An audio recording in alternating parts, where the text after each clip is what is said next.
Hello everybody, what's going on? My name is Darth Cinema and welcome back to my RWBY Volume 5 review. Today guys, we're going to be talking about RWBY Volume 5, Chapter 3, Unforeseen Consequences. Once again, I'm just gonna say probably the best thing about this season so far is that we're actually getting the ball rolling. Nothing here seems like filler and we're actually progressing the story from episode to episode. I know there have been a couple of points where I felt that RWBY was a little bit filler-esque and the plot kind of stood still for a moment, but this is kind of one of those things where it feels, at least from the onset, that each and every episode is making a hard push to progress the story forward, and this episode was no exception.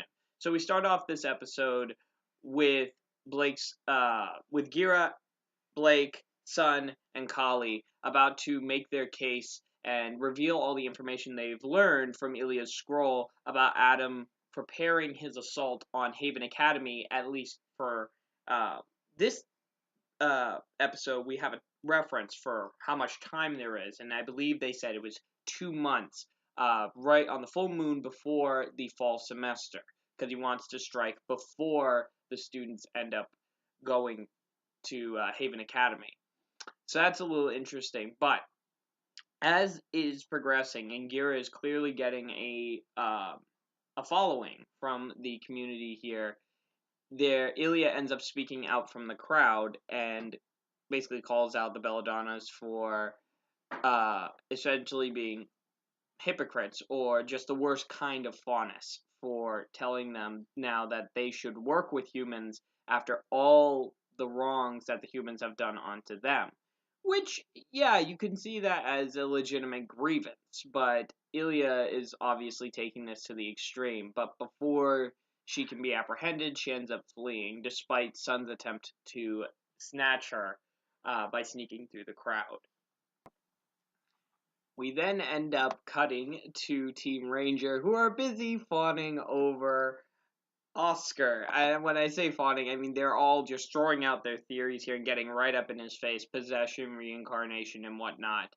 And it's actually quite funny. They actually point out something which, I've been noticing, and a lot of the fandom's been noticing with the fan art, was that, back in Volume 1, Blake was reading a book about a man with two souls fighting for control of his body, and now look at this, we have Oscar, a being with two souls inside of him, Ozpin's and his own. This is probably the biggest exposition dump of the entire episode, but I don't mean that in a bad way, because this does fill us in on the character of Ozpin quite a bit and the situation that these characters are in. And we get a little bit of context for why this is happening to Oscar. And this is essentially a form of rebirth and reincarnation, and this has been going on for quite some time, as Oscar explains himself. Through an admittedly pretty cool scene, we get to see the soul of Ozpin take control of Oscar and speak to the students. We actually get probably the best explanation for the context of what's going on with Oscar, as well as a little bit of backstory on Ozpin himself. Not too much, but enough for us to kind of get the gist of what's going on. Ozpin describes that he has been in this constant state of living, dying, and rebirth for thousands upon thousands of years. Every time he dies, his soul merges with a like-minded one, and the process he calls, quote-unquote, strenuous for all parties involved as their souls merge together. The Professor Ozpin form, they said, was not the first form he had taken, and obviously wasn't the last, as he's currently an Oscar.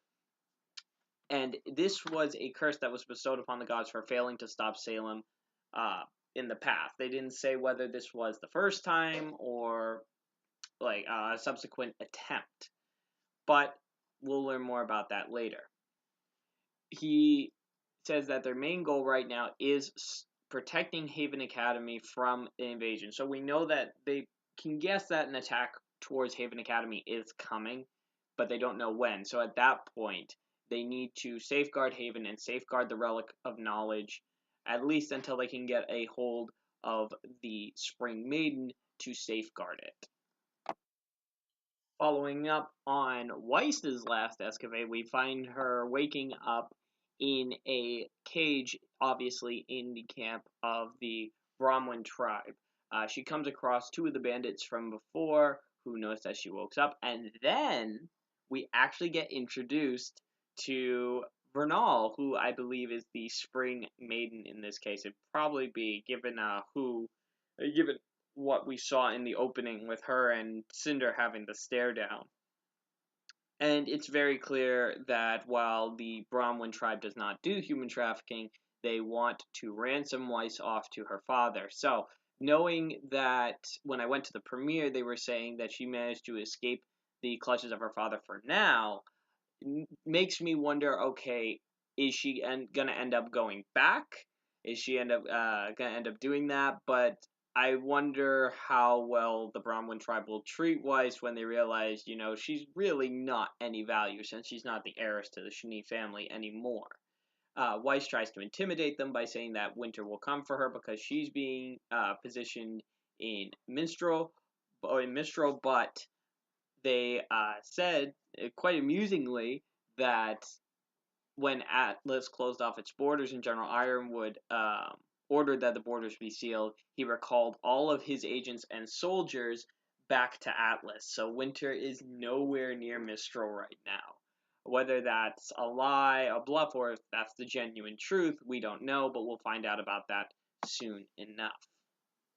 We then get a very humorous scene where Nora is jumping for joy, saying to take, quote, cute little boy Ozpin to Leonardo to set the record straight, and then they can go and take care of their business. However, due to their meeting with Leonardo, which Crow filled Ozpin in on, things are not looking too good in Ozpin's eyes, setting up a few red flags.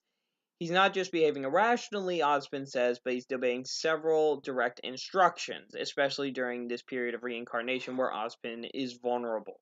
So they have two specific goals in mind, one of which is to enlist the aid of more huntsmen, which, as Crow points out, the council doesn't own all of them, and he has a few that he knows around here that he can trust. So this means we're probably going to be getting a few more new characters by the next maybe 1 or 2 episodes, and that excites me. I'm always happy to see some new huntsmen, especially from Mistral, because just based on the character designs and the architecture here, I just love to see what new things that Rooster Teeth can pull out of its bag of tricks.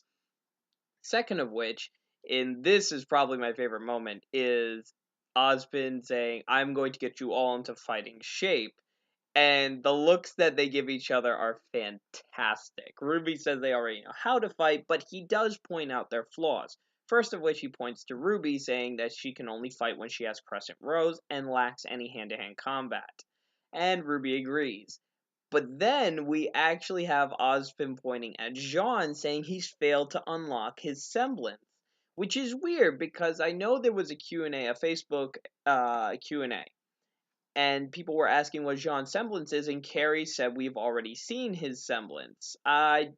This pretty much flies in the face of that, so anyone who says that Jean's semblance has already been seen up to this point, this pretty much flies in the face of it. Just by the look that Jean gives too, because he clearly shows that, yeah, he hasn't even unlocked it. He's going to help all of Team Ranger unlock their full potential in order to stand any chance against Salem. And as he points out, he was the previous headmaster of Beacon Academy, so he's going to be the one to train them. But right at that moment, Control the Body slips back to Oscar, and he humorously falls off the chair and flat on his back.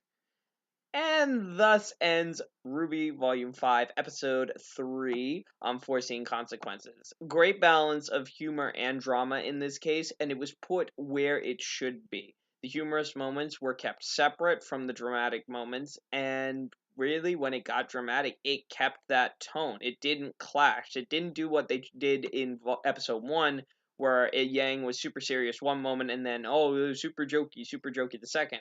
It felt natural to put the comedy where it did, and it felt natural to put the drama where it did. This I genuinely like. Oh, and there was one moment I did forget to talk about after Oscar falls on his face.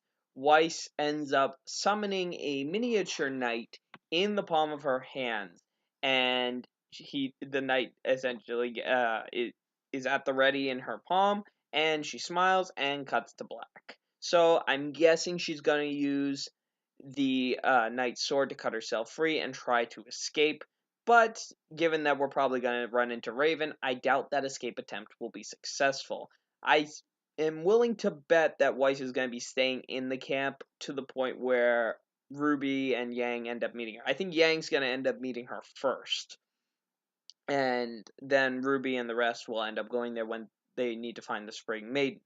Everything is probably going to come to a head at that, probably by the end of the season, but we won't know until we get there. So let me know what you guys think in the comments below of this episode. Do you like our first introduction to the Spring Maiden? Do you like the humorous bits with cute little boy Ozpin and Oscar? What do you guys like about this episode, and where do you think the season is going in general? As always, leave a comment in the comment section below. Please like, comment, and subscribe for more RWBY content, and I will see you guys in the next episode. Take care, and have a good night.